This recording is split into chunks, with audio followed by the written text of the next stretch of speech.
structure. It does not require any formal registration. There is no need for any kind of incorporation of the business structure. There is no formal business structure that is required. It is simply how, if you want to start a business, this is the most simple way to do it. The majority of business forms that exist in the UK are sole traders. I believe it's around 65%. And Employment Act 2015. Then we start to see the larger reforms that took place, specifically in response to particularly the COVID-19 pandemic. So one example of this is the Corporate Insolvency and Governance Act from 2020. And this act provides new mechanisms and new methods for a company to restructure and also for company rescue and company recovery. Now, we will be talking about modern legislative evolution of companies, namely since the Companies Act 2006. Then we're going to look at what it means to be a stakeholder in a company, what different kinds of stakeholders there are, and then from that we're going to build upon the concept of business creditors, have a look at the different types of creditors, the distinction between, for example, a secured and an unsecured creditor, so on and so forth, before we finish up by looking at different business. And an example of a voluntary creditor would be something like a lender in a bank. So a lender in a bank voluntarily provides a certain amount of capital for a particular business. An involuntary creditor could be something like, in the case of tort and crime victims, these people don't intend to enter into some kind of relationship with the business when they are entering it. With that being said, let's look at business forms, different business structures that exist in the UK, specifically three main ones, and then we'll refer to really the pros and cons of each one. So really, this doesn't necessarily have to refer to a company. In fact, spoiler alert, a company is one of the business forms. The other two do not exist as a company, and we'll distinguish between what makes a company and what. In countries like England and the Netherlands, we've got, for example, one of the most famous and arguably the largest was the East India Company, that spanned across the empire. And the point of these companies, the point in turning your business into a company is to be able to build on and expand business practices and do more business effectively. So, paid using personal wealth. On the other hand, we have a partnership, and it's really the 1890 Partnership Act that identifies really what a partnership is, and it says, I'm just going to read it word for word, that the relationship which subsists between persons carrying a business in common with the view of profit. This is what a partnership is. And really, a partnership will often be regulated by way of contractual obligations. That might be the case, but not all business structures are geared towards capital, raising of capital and creation of profit. The second question you want to be asking is, what are the risks associated with a particular business form? Specifically, what happens if a particular business fails?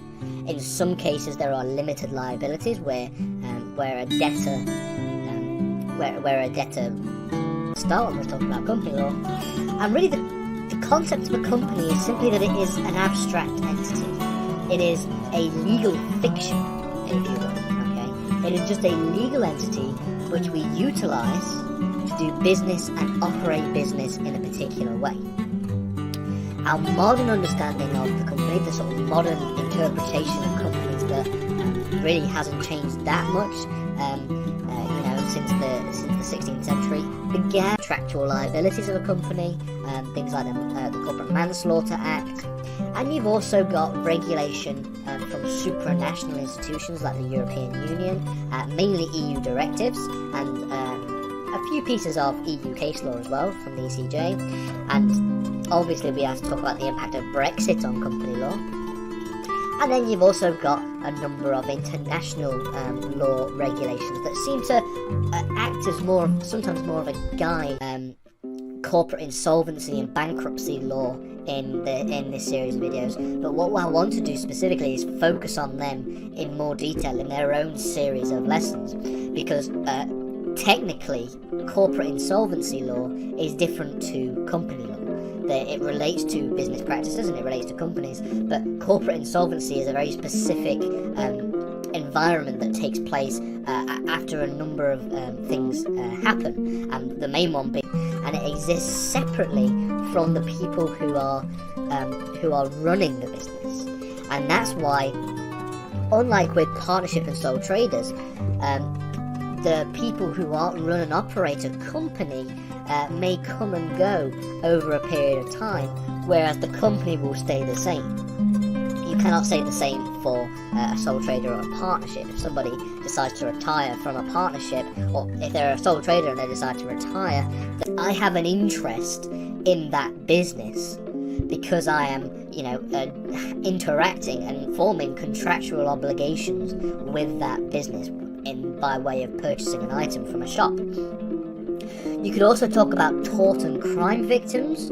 So people who have been wronged by the business will have an interest in seeing that come to some kind of justice, whether that be a tort or whether that be a crime, a criminal procedure. We'll talk about with another individual with the intention to carry on business with the common view of profit, then it's that contract that will generally regulate the partnership and will be the source of operations for how the partnership works. And therefore, if you enter into some kind of contractual obligations or enter into some kind of relationship with the view of doing business for a profit, you become de facto partners, and that becomes a de facto partnership. We also talk about international company law, and while they will play a role, obviously the EU is going to play a major role when we're talking about different ways in which company law operates in the UK, we're not going to focus on them specifically. So let's begin to talk about companies themselves. So that's the sort of housekeeping done and out of the way. Let's talk about specifically what we are talking about with companies, and we're going to begin by looking at what are the different kinds of interest makes it not a company later on. So really, each business form operates in a certain way for a particular purpose. Now, they're generally tailored towards different types of business operations that people might want to partake in. So there are a number of factors that contribute to somebody choosing a particular business form. So if I want to start a business, okay, and I want to try and pick to maximize, if we're talking about portfolio investments specifically. Employees as well, they have interests within business structures because they are relying on the business to pay them a particular wage for particular work, for particular labor. And other different, maybe more smaller, different stakeholders, people like tax authorities. So taxes are interested in making sure businesses pay the amount of tax that they owe. And so really we can type of business structure I want to use legally to operate my business, then I have to really ask myself three questions. The first is, will the chosen business form facilitate the raising of required capital for the particular business? Or in other words, will the business form, will it meet the capital requirements? Because for some businesses, it requires the creation and the raising of capital, and from the particular individual or individuals who are establishing it. So it means in order for a company to exist, there has to be a process of incorporation, and this process is a way in which a company exists legally as its own separate person within law. In the UK, this is done at Companies House, and so a company is really a business form that has undergone the process of incorporation. And they're mainly used for very small businesses, sometimes referred to as micro businesses. And these are generally, if you are, for example, a plumber, and you are a single, self-employed, you work on your own, you tend to be a sole trader because there is, less need for a larger business structure when you're a one-person operating and doing business around the country, for example. one consequence of a sole trader, land law or law of tort, where there are obviously lots of changes that take place, but the base structure and the basic principles tend to remain pretty much the same for a long period of time. Company law is very different. Company law changes a lot, and especially when it comes to the implication that different constitutional reforms has on the business world and on business practices. A very good example of that is Brexit. This can be, on the one hand, a secured interest, which we'll talk about in a little minute, and it could also be an unsecured interest. It could be an interest that is a strong interest and a weaker interest. And you can probably pick and choose which ones fall into the sort of strong and weak distinction when we go through this list. So one such stakeholders in a company or a business are lenders, and these are the people that maybe provide the capital, and these are secured and unsecured creditors. Now, this is a little bit more complicated, but a secured creditor are ones who are associated with an issuance of credit or product that is backed by a certain amount of collateral. Now, it's better probably to use some examples. So, they generally refer to voluntary creditors, people who, voluntarily enter into some kind of relationship with the business. Come to a near endless list of different kinds of stakeholders that we can identify within a business. But how would we identify the different types of stakeholders? And this is why we look at things like creditors. Now, a creditor is simply somebody or an entity who has entered into business with a company. So this can be either voluntarily or involuntarily. What I want to do in this lesson is introduce the concept of company law. We're going to look at a number of very basic key elements of company law. We're going to be exploring what the concept of company law is. We're going to be looking at the modern evolution of companies. So we're going to look a little bit about the history and where companies originated, the time periods where they became more and more prominent. We're going to mainly focus on the modern.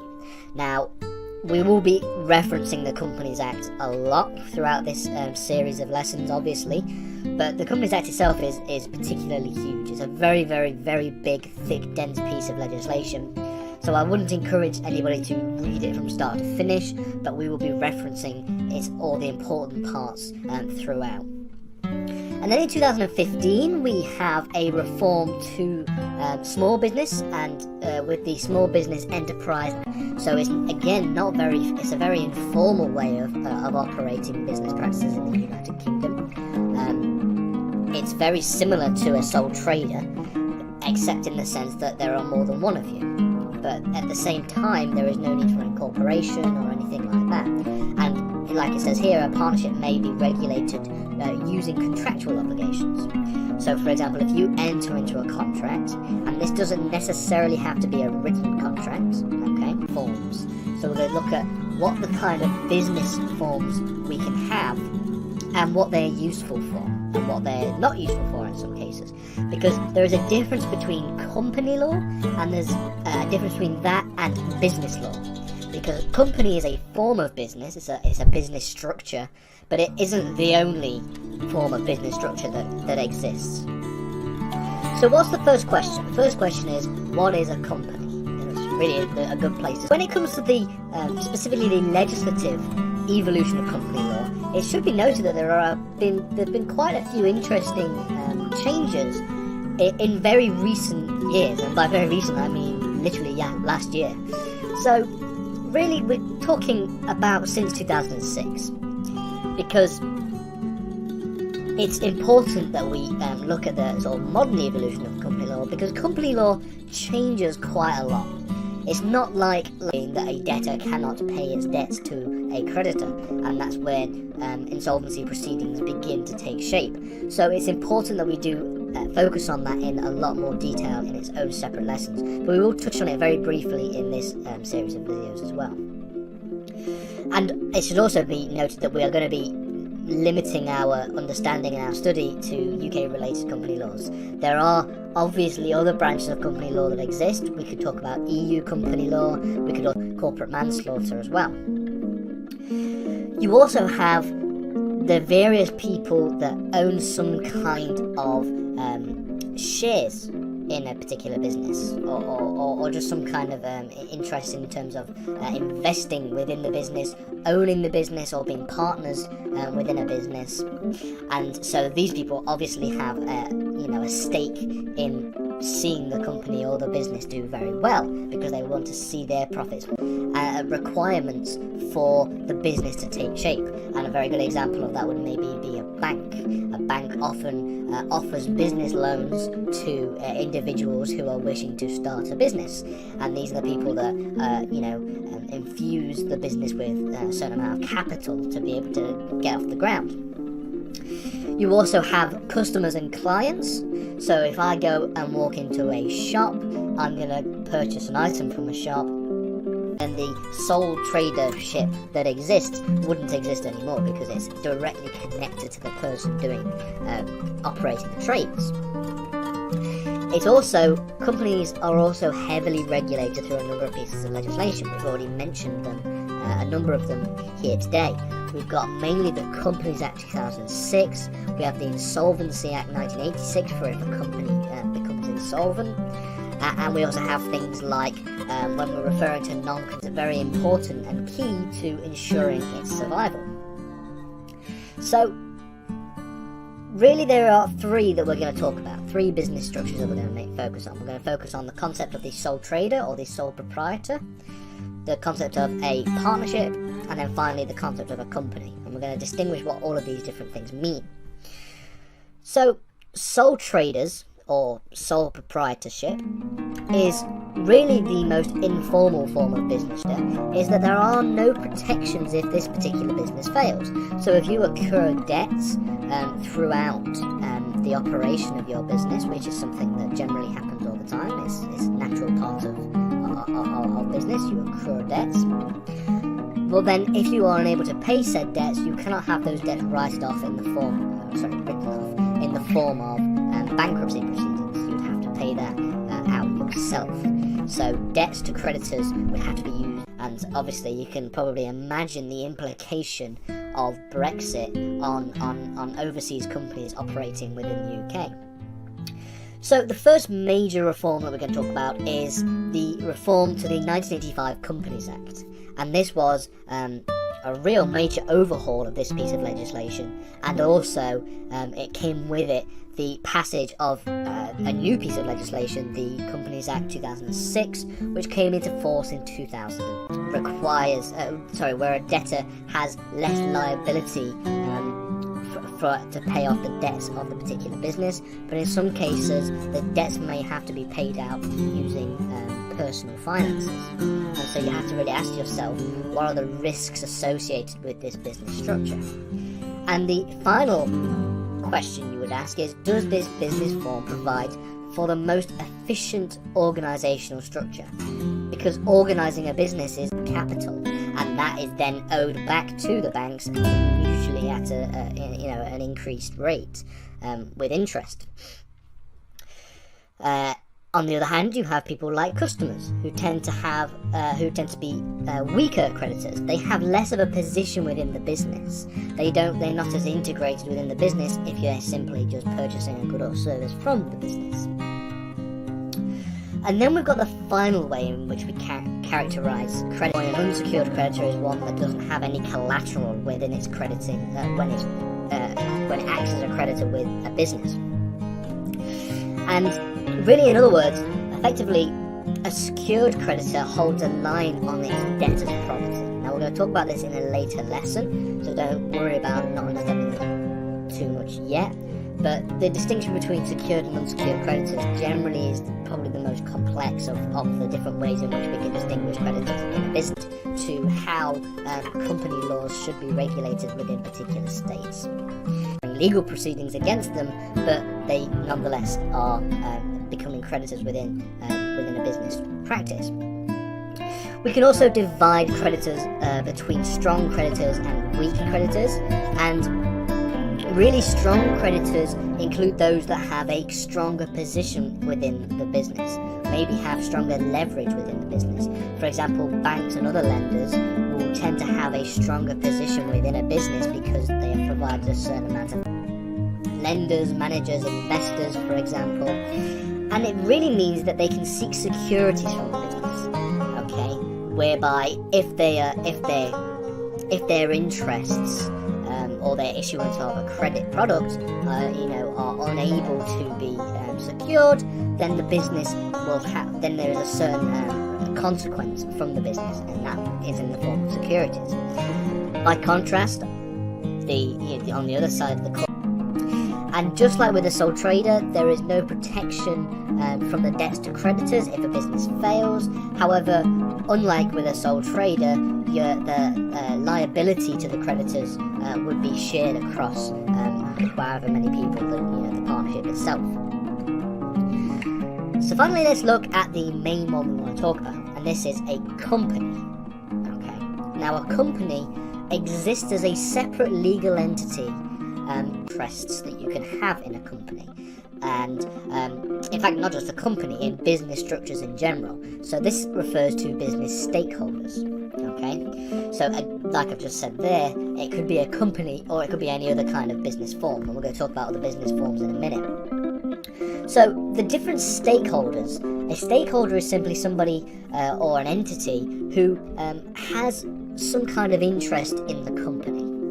And this can be